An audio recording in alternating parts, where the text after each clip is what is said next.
Hey Carson, just wanted to touch base, see how everything is going. We're really looking forward to having you at this year's camp and can't wait to get you out here. See you on the ice. To say that playing junior hockey was my dream would be an understatement for sure. I was definitely eager to impress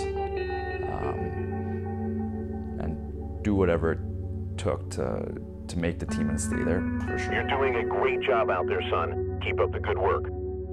The guys knew that whenever they were on the ice with me, that it didn't matter who was on the other team, that I'd be there.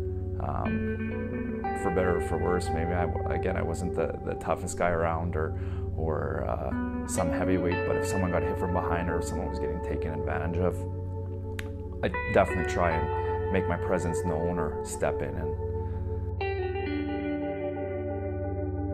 sorry, Carson, you're going to be healthy scratch tonight. For a couple of years there, I was on a downward spiral into I guess hell, you would say almost. I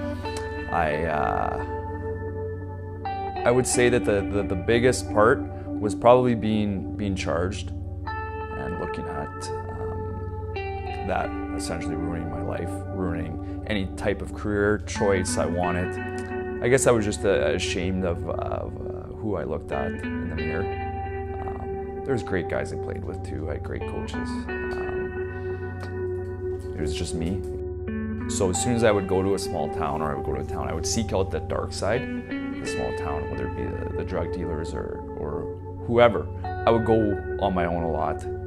I can remember being in certain towns and walking the streets after games with a bottle or with whatever.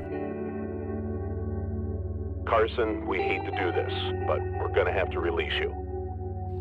And then going back and coaching as well was huge, and seeing these guys that I looked at as younger brothers almost by the end of the year, and seeing what they struggled with and seeing what they kind of did on a daily basis. I almost saw me, and I definitely knew that I had to come out with something and try and steer at least my guys, as few as that is, in the right direction, and make sure that none of them turned out like me.